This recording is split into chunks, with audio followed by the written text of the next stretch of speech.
আসসালামু আলাইকুম দর্শক, লেবু বা সাইট্রাস গাছ যাদের আছে, শীতের ডরমেন্সির পরে এখন কিন্তু সব গাছে ফুল আসবে। এই গাছ, আমার গাছটাতে দেখেন ফুল আসছে, প্রত্যেকটা ব্রাঞ্চে কিন্তু ফুল আসছে। এই দেখেন, এটা কিন্তু জানুয়ারি মাস, আজ জানুয়ারি মাসের 27 তারিখ। প্রত্যেকটা ব্রাঞ্চে এই গাছটা হচ্ছে থাই জাম্বুরা। আমাদের এদিকে এটা বাতাবি লেবু বলে, বাতাবি লেবু বলে চিনি গাছটাকে। তো দেখুন গাছটাতে প্রত্যেকটা ব্রাঞ্চে কিন্তু ফুল আসছে, কোথাও বাদ নেই। গাছটা কতটা ঝুপালো আপনাদেরকে দেখাই, দেখুন কতটা ঝুপালো। এটা কিন্তু সোলার টবে আছে, সে মাছের টবগুলোতে আছে গাছটা।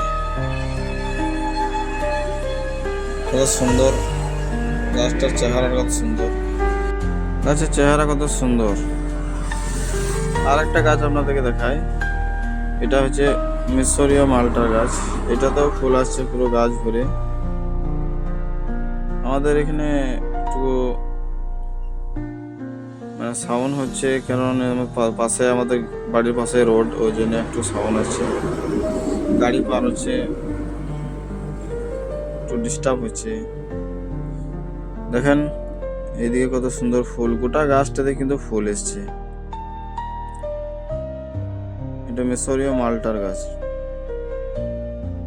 তো এই সময় যাদের কাছে এখনো ফুল আসেনি, ফুলের দেখা মেলেনি, তেনারা কি করবেন, যে এই সময় একটা পরন্ত সকালে কিংবা সন্ধ্যায় ফাঙ্গিসাইড স্প্রে করে দেবেন, বা কোনো ভালো কোম্পানির একটা ফাঙ্গিসাইড, কার্বনডাজিম ম্যাঙ্কোজ গ্রুপের সাপ ম্যানসার, স্পিন, এটা স্প্রে করে দেবেন। তার 2 দিন পর একটা পিজিআর স্প্রে করে দেবেন, যেমন আছে প্লানোফিক্স, বুস্টার 2, ফ্লোরা, মেরাকুলান। আপনাদের কাছে যেটাই থাকবে 1 লিটার হলে 1 ফোঁটা দিয়ে স্প্রে করে দেবেন। তাহলে কি হবে, প্রচুর পরিমাণে ফুল আসবে, আর তাড়াতাড়ি খুব গাছ ভরে ফুল আসবে, গাছ ভরে ফুল আসবে। এটা হচ্ছে আমার ছাতকি কমলা লেবুর গাছ। এটাতে এখন কিন্তু একটা ছোট ছোট ফুল আসতে শুরু করেছে। আপনাদেরকে দেখায়, আপনারা দেখতে পাচ্ছেন নাকি বুঝতে পারছেন না, ভালো করে দেখায়, একটু দেখতে পাচ্ছেন আপনারা। দেখেন সাদা সাদা হয়ে আছে। তো এটাতে এখন সেরকম ফুল আসছে না, আসছে তবে চলে আসবে।